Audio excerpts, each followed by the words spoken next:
3 ہفتے بعد کا ذکر ہے۔ میرے کندھے کا زخم اب ٹھیک تھا۔ میں باری اور قوسیہ وغیرہ کے ساتھ پٹا کے اسی حویلی نما مکان میں ٹھہرا ہوا تھا۔ ابھی حالات ایسے نہیں تھے کہ ہم اس گنجان علاقے سے کہیں اور منتقل ہو سکتے۔ سنہا کی رائے بھی یہی تھی کہ ہمیں کہیں اور منتقل ہونے کے لیے کم از کم 1 ہفتہ مزید انتظار کرنا ہوگا۔ میرے آ جانے سے قوسیہ کا جارحانہ رویہ کسی حد تک نرم ہو گیا تھا، لیکن باری کا سایہ وہ اب بھی اپنے نزدیک برداشت نہیں کرتی تھی۔ وہ جلد از جلد آزادی چاہتی تھی، لیکن میں نے اسے واضح الفاظ میں سمجھا دیا تھا کہ جب تک وہ اپنے شوہر کی فرما بردار نہیں ہو جاتی، آزادی کا خیال بھی دل میں مت لائے۔ قوسیہ ریسٹ ہاؤس میں لگنے والی آگ میں اپنے بھائی شیخ عاصم کو دیکھ چکی تھی۔ اسے اندازہ ہو چکا تھا کہ شیخ بھی میری تحویل میں ہے یا ہو سکتا ہے، لہٰذا وہ کئی بار اس کے بارے میں مجھ سے پوچھ چکی تھی۔ میں نے ہر بار اسے ٹال دیا تھا اور کہا تھا کہ آتش زدگی کی رات کے بعد سے مجھے اس کا کچل نہیں۔ وہ کولمبو کا ایک چمکیلا اور روشن دن تھا۔ میں گھر سے نکل کر پیدل ہی گال روڈ کی جانب چل دیا۔ میں پیٹا کے گنجان علاقے سے گزر رہا تھا۔ اجناس کا کاروبار زوروں پر تھا۔ مختلف قسم کے اناج اور دالوں وغیرہ کی بوریاں چڑھائی اور اتاری جا رہی تھیں۔ ہر طرف مسالہ جات کی خوشبو تھی۔ سری لنکا کو ویسے بھی مسالہ جات کا گھر کہا جاتا ہے۔ میں نے ہندو، پنجابی اور تامل اڑھتیوں کو دیکھا جو بڑی محویت سے بھاوتاؤں میں مصروف تھے۔ میں نے چہرے پر جو تھوڑی بہت تبدیلیاں کی تھیں وہ ابھی تک برقرار تھیں۔ مجھے امید تھی کہ پولیس مجھے بآسانی نہیں پہچان سکے گی۔ اس کا ثبوت مجھے جلدی مل گیا۔ میں ایک فروٹ مارکیٹ سے گزر رہا تھا کہ اچانک میری نگاہ انسپکٹر آنند پر پڑی۔ وہ وردی میں نہیں تھا۔ ہاتھ میں ایک فائل لیے وہ اپنے باوردی ماتحت کے ساتھ چلا جا رہا تھا۔ اس نے مجھے دیکھا بھی نہیں۔ جب وہ پاس سے گزر گیا تو میں نے عقب سے اسے آواز دی۔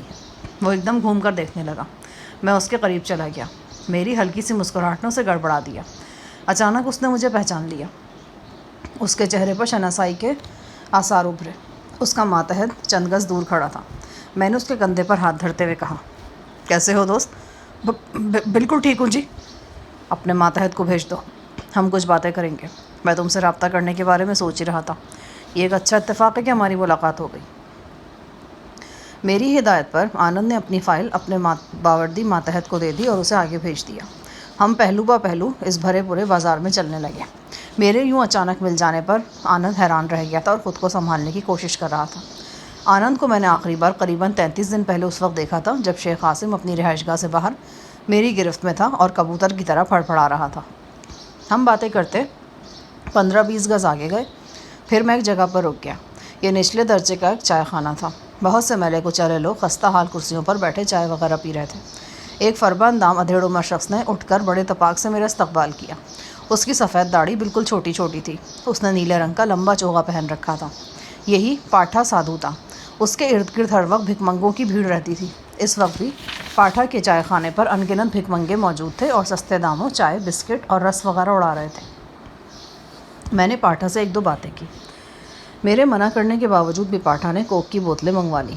بوتلیں پی کر ہم واپس چل دیے۔ آنند کچھ خاموش نظر آ رہا تھا۔ میں نے اس سے پوچھا، اس بندے کو جانتے ہو؟ اس نے اس بات میں سر ہلایا۔ اگر میں غلطی پر نہیں ہوں تو یہ پاٹھا ہے، پاٹھا سادھو۔ اس کے بارے میں اور کیا جانتے ہو؟ اسے بھک منگوں کا چیئرمین بھی کہا جاتا ہے۔ شروع میں یہ کلکتہ میں جرائم میں بھی ملوث تھا۔ سنا ہے جب یہ کلکتے میں تھا تو وہاں اس پر سنگین قسم کے کیس بھی بنے تھے۔ اس پر الزام تھا کہ یہ لوگوں کے ہاتھ پاؤں توڑ کر انہیں معذور بناتا اور پھر ان سے بھیک منگواتا ہے۔ اس کیس میں اسے 5-6 سال کی قید بھی ہوئی تھی، لیکن اب تو یہ بدل چکا ہے۔ بھکاری سے اپنا لیڈر سمجھتے ہیں۔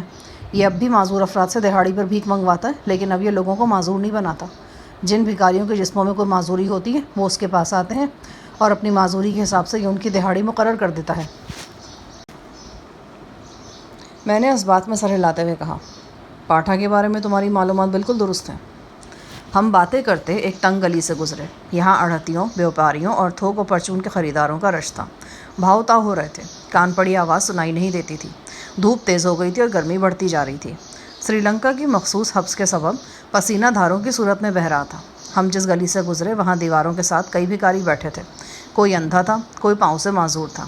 ایک نہایت دبلا پتلا سنہالی ایک ہاتھ رڑئی پر بیٹھا تھا۔ اس کا آدھا جسم صحیح تھا اور آدھا سوکھ کر کانٹا ہو چکا تھا۔ پٹا محلے کی اس گلی کو بھکاریوں والی گلی بھی کہا جاتا تھا۔ ایک جگہ گلے سڑے فروٹ کا بڑا ڈھیر لگا تھا۔ 2 معذور بھکاری اس میں سے مطلب کا پھل ڈھونڈ رہے تھے۔ قریب ایک بوڑھا سنالی ایک ہتھیلی لیے کھڑا تھا۔ اس ریڑھی پر بھی ایک بھکاری موجود تھا۔ اس کے دونوں بازو کندھوں پر سے اور دونوں ٹانگیں ناف کے بالکل پاس سے غائب تھیں۔ اس کا جبڑا ٹوٹ کر ٹیڑھا ہو چکا تھا اور منہ سے مسلسل رال بہہ رہی تھی۔ اس نے ہمیں دیکھ کر حلق سے غوں غاں کی آوازیں نکالی تو معلوم ہوا کہ اس کی زبان بھی کٹی ہوئی ہے۔ اس کے سر پر اس طرح پھرا تھا اور چہرے کے باقی بال جھاڑ جھنکاڑ کی شکل اختیار کر گئے تھے۔ بازو اور ٹانگیں کٹ جانے سے اس کا جسم بہت مختصر سا رہ گیا تھا۔ میں نے اس کی ریڑھی پر چند سکے ڈالے اور پھر ہم باتیں کرتے آگے بڑھ گئے۔ میں آنند سے وعدہ کر چکا تھا کہ اگر وہ عاصم تک پہنچنے میں میری مدد کرے گا تو میں اسے انعام میں ایک معقول رقم دوں گا۔ میں جانتا تھا کہ آنند اور اس کی پتنی ارونا کو اس رقم کا انتظار ہوگا۔ میں نے آنند کو مسٹر کلارک کے ایک برانچ آفس کا پتہ سمجھایا اور وہ طریقہ بھی بتایا جس پر چل کر اسے رقم حاصل کرنا تھی۔ آنند ایک دم خوش نظر آنے لگا۔ اس کا چہرہ تمتما اٹھا۔ پھر جیسے اچانک آنند کو کوئی بات یاد آئی، وہ ذرا جھجکتے ہوئے بولا، آپ نے ابھی تک شیخ عاصم کے بارے میں نہیں بتایا، وہ کہاں ہے؟ مجھے اس کے بارے میں خود بھی ٹھیک سے کچھ نہیں معلوم آنند۔ میں نے اسے ٹال دیا۔ میں اسے کیسے بتاتا کہ ابھی کچھ دیر پہلے وہ عاصم کو دیکھ چکا ہے، پاٹھا کے انہی دہاڑی داروں میں جو بھکاری والی گلی میں گلبلا رہے تھے۔ وہ 3.25 فٹ لمبا گوشت کا لوتھڑا عاصم ہی تو تھا جس کے منہ سے رال بہہ رہی تھی اور جو حلق سے غوں غاں کی آوازیں نکال رہا تھا۔ چند روز پہلے تک وہ سیاہ و سفید کا مالک تھا، لیکن آج اپنے جسم سے مکھی تک نہیں اڑا سکتا تھا۔ ہاں، یہی تھا بھیانک چہرے والی لیونا کا مجرم۔ نہ جانے سے کتنی لیونائیں، کتنی غزلائیں اور کتنے شاہی صاحب اور کتنے شاہ جہان اس کے ظلم کی چکی میں اناج کے دانوں کی طرح پسے تھے۔ نہ جانے کتنے مر چکے تھے اور کتنے زندہ درگور تھے۔ ہاں، میں یہ سب آنند کو نہیں بتا سکتا تھا۔ اس سے پہلے کہ آنند کوئی سوال مزید کرتا، ہم ٹھٹک گئے۔ مجھے سنہا دکھائی دیا۔ وہ تیزی سے ہماری طرف آ رہا تھا۔ یقیناً کوئی تشویشناک بات تھی، ورنہ پچھلے 20-22 دن میں وہ ایک بار بھی اس حویلی نما مکان سے باہر نہیں نکلا تھا۔ اس نے مجھے دیکھا اور اس کے قدموں میں تیزی آ گئی۔ کیا بات ہے؟ تم پریشان لگ رہے ہو؟ وہ خشک ہونٹوں پر زبان پھیر کر بولا، مس قوسیہ نے ہنگامہ مچا رکھا ہے۔ اب تو اڑوس پڑوس والے بھی پوچھ رہے ہیں کہ یہاں کیا ہو رہا ہے۔ کیا کیا اس نے؟ باتھ روم سے پانی کی نکاسی کا راستہ بند کر کے سارے نلکے کھول دیے۔ پانی سارے گھر میں پھیل رہا ہے، باہر تک پہنچ رہا ہے۔ سامنے والے مہندر صاحب بھی پوچھ رہے ہیں کہ یہ کیا مسئلہ ہے۔ وہ مسلسل چیخو پکار بھی کر رہی ہیں۔ وہ بیئر مانگ رہی تھی۔ میں نے سوچا شاید مطالبہ پورا ہو جائے تو باز آ جائیں۔ میں نے ایک چھوٹی بوتل ملازم سنگھاشی کے ہاتھ بھیجی۔ مس قوسیہ نے بوتل کھینچ کر کھڑکی کی سلاخوں پہ ماری۔ سنگھاشی کا اوپر والا ہونٹ کٹ گیا اور ایک دانت بھی ٹوٹ گیا ہے۔ میں نے آنند کو وہیں پر خدا حافظ کہا اور سنہا کے ساتھ رہائش گاہ پر پہنچا۔ حویلی نما مکان کے مین دروازے کے نیچے سے پانی بہہ بہہ کر گلی میں آ رہا تھا۔ حسب معمول اندرونی کمرے میں ٹیپ ریکارڈر زور و شور سے بج رہا تھا۔ موسیقی کی آواز گلی کے آخری سرے تک پہنچ رہی تھی۔ میں سنہا کے ساتھ اندر داخل ہوا۔ راہداری میں بھی پانی تھا۔ نشست گاہ کا قالین پانی سے بھیگ چکا تھا۔ ہم نے شارٹ کٹ لگایا اور 2 کمروں کے اندر سے گزر کر اس اندرونی کمرے میں پہنچے جہاں قوسیہ کو رکھا گیا تھا۔ وہ خونخوار جانور کی طرح بھڑکی ہوئی تھی۔ اس کے کمرے میں پانی 2-2 انچ تک کھڑا تھا۔ باتھ روم سے پانی گرنے کی آواز مسلسل آ رہی تھی۔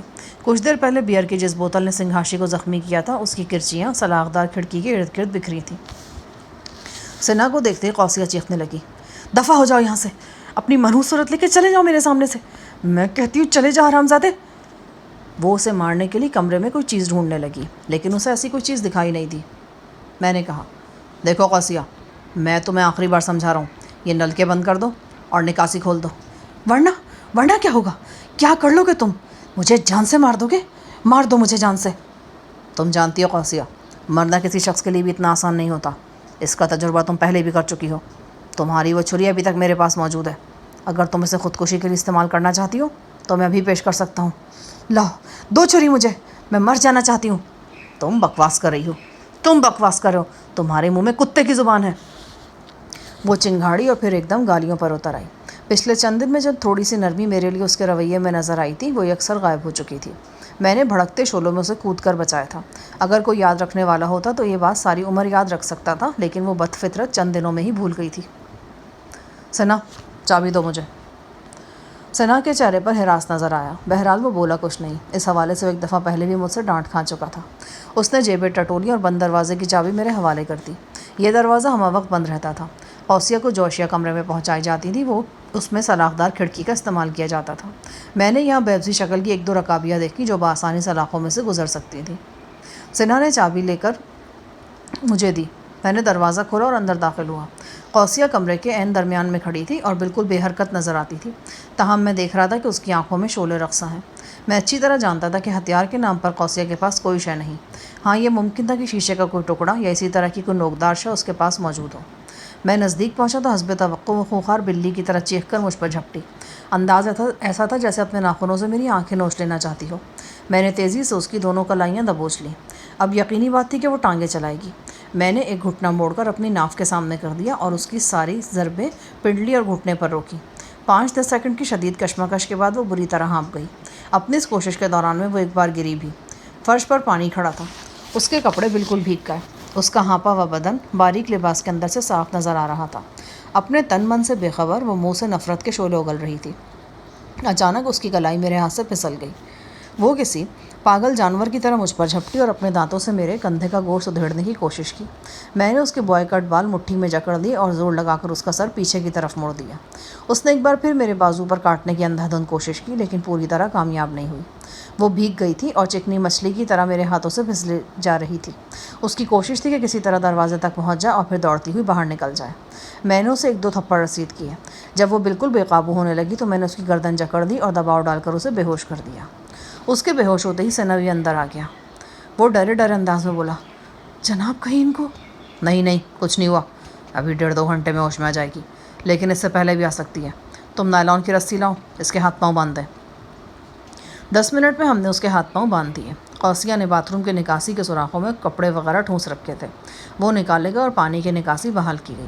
میں نے 2 ملازماؤں کو بلایا اور انہوں نے قوسیہ کو بیڈ پر لٹا دیا۔ ان ملازماؤں میں ایک وہی للیتا تھی جو ریسٹ ہاؤس میں قوسیہ کے مزاج ٹھیک کرتی رہی تھی۔ سنا کی ہدایت پر دونوں ملازماؤں نے کمرے کی اچھی طرح صفائی کی، بھیگی ہوئی چیزوں کو اٹھا کر باہر نکالا اور فرش خشک کر دیا۔ بعد ازاں ایک مرد ملازم بھی اس کام میں شریک ہو گیا۔ بھیگے ہوئے قالین اور دیگر اشیاء نکالی گئیں، فرش خشک کیے گئے۔ اس کارروائی میں شام ہو گئی۔ شام سے پہلے ہی قوسیہ ہوش میں آ گئی۔ اس پر جیسے دماغی دورہ پڑا ہوا تھا۔ وہ چیخ چیخ کر آسمان سر پر اٹھا رہی تھی اور گاہے بگاہے گالیاں بکنے لگتی تھی۔ ایسا لگتا تھا کہ اسے ایک بار پھر مولا بخش کی ضرورت ہے۔ وہ جب سے یہاں آئی تھی اس کے ساتھ نرمی سے ہی بات کی جا رہی تھی، لیکن وہ لاتوں کی بھوت تھی۔ شام کے فوراً بعد میں نے للیتا کو اپنے پاس بلایا اور اسے ہدایت کی کہ آج ذرا پھر قوسیہ کی طبیعت صاف کرے۔ یہ کام للیتا کا پسندیدہ تھا۔ مجھے معلوم تھا کہ قوسیہ کو دیکھتے ہی للیتا کی آنکھوں میں طے ابھر آتا ہے۔ اس کا شوہر قوسیہ کے ہی ہاتھوں زخمی ہوا تھا اور اب دائمی مریض بن کر اسپتال میں پڑا تھا۔ اس کے زخم سے مسلسل پیپ آتی رہتی تھی۔ تھوڑی ہی دیر بعد سلاخ دار کھڑکی والے کمرے میں سے للیتا نے قوسیہ کی ٹھکائی شروع کر دی۔ ٹیپ ریکارڈر زور و شور سے بج رہا تھا۔ اندیشہ نہیں تھا کہ قوسیہ کی چیخ و پکار باہر تک جائے گی، لیکن پھر بھی میں نے احتیاطاً کھڑکیاں دروازے بند کروا دیے۔ حسب سابق شروع میں مار کھانے کے باوجود قوسیہ کا لب و لہجہ جارحانہ رہا۔ وہ ہمارے ساتھ ساتھ للیتا کو بھی نت نئی صلواتیں سنا رہی تھی، لیکن پھر دھیرے دھیرے اس کی چنگھاڑیں چیخوں میں بدل گئیں اور وہ رونے دھونے لگی۔ آخر میں اس کی آواز میں بس اذیت ہی اذیت رہ گئی تھی۔ جب میں نے اس کی آوازوں سے اندازہ لگا لیا کہ اس کا دم ختم ہو گیا ہے تو میں اپنی جگہ سے اٹھ کر کھڑا ہو گیا۔ اسی دوران میں باری بھی زرد چہرہ لیے اندر آ گیا۔ میں جانتا تھا کہ وہ کیا کہے گا۔ جناب کہیں اسے کچھ ہو نہ جائے، میرے خیال میں آج کے لیے اتنا ہی کافی ہے۔ قوسیہ کے بارے میں تمہارے اندازے اکثر غلط ثابت ہوتے ہیں، شاید یہ بھی غلط ہو۔ بہرحال تم کہتے ہو تو دیکھ لیتے ہیں۔ وہ دل گرفتہ لہجے میں بولا، جناب میرا تو خیال ہے آپ قوسیہ کو جانے ہی دیں، یہ سیدھی ہونے والی چیز نہیں ہے۔ کہیں ایسا نہ ہو اسے سیدھا کرنے کے چکر میں ہم اس کی موت کے ذمہ دار بن جائیں۔ قربانی دینا چاہتے ہو؟ نہیں سر، میں سچ کہتا ہوں، قوسیہ اپنی ہٹ دھرمی کے سبب میرے دل سے اترتی جا رہی ہے۔ تم اپنی چونچ بندی رکھو تو بہتر ہے۔ میں اچھی طرح جانتا ہوں کہ تم اب بھی اس کے لیے آہیں بھرتے ہو اور ہمیشہ بھرتے رہو گے۔ آئندہ مجھ سے اس موضوع پر بات مت کرنا۔ چلو جاؤ شاباش اپنے کمرے میں۔ باری نے کرب کے عالم میں اپنے ہونٹ بھینچے اور واپس چلا گیا۔ میں اس کمرے کے سامنے پہنچا جہاں للیتا وقفے سے قوسیہ کی ٹھکائی کر رہی تھی۔ کسی ملازم کو اس جانب آنے کی اجازت نہیں تھی، بلکہ آج شام کے لیے میں نے سنہا کو بھی منع کر دیا کہ وہ رہائش گاہ کے اس حصے کی طرف نہیں آئے گا۔ میں کھڑکی کے سامنے پہنچا۔ قوسیہ کے ہاتھ پاؤں تو ہم نے باندھ ہی رکھے تھے۔ للیتا نے ہاتھ اور پاؤں آپس میں بھی باندھ دیے تھے، جیسے گائے وغیرہ کو ذبح کرتے ہوئے باندھا جاتا ہے۔ پنجابی میں سے جوڑ دینا کہتے ہیں۔ وہ قوسیہ کو بانس کی کٹی ہوئی پٹی سے مار رہی تھی۔ بانس کی پٹی کی مار بڑی ظالم ہوتی ہے۔ قوسیہ کا حشر نشر ہو چکا تھا، 1-2 جگہوں سے اس کا لباس بھی پھٹ گیا تھا۔ بہرحال مارتے وقت للیتا نے احتیاط یہ کی تھی کہ قوسیہ کو زخم وغیرہ نہ لگے۔ قوسیہ نے کھڑکی سے مجھے دیکھا مگر گالم گلوچ نہیں کی۔ اس کا مطلب تھا کہ مولا بخش کے خوراک نے اثر کیا ہے۔ اس کے سارے جسم سے پسینہ بہہ رہا تھا اور چیخ چیخ کر اس کے گلے کی رگیں پھول گئی تھیں۔ میں نے اندازہ لگایا کہ اگر یہ مار پیٹ چند لمحے مزید جاری رہی تو شاید قوسیہ بے ہوش ہو جائے گی۔ میں نے ہاتھ ہلا کر للیتا کو رک جانے کا اشارہ کیا۔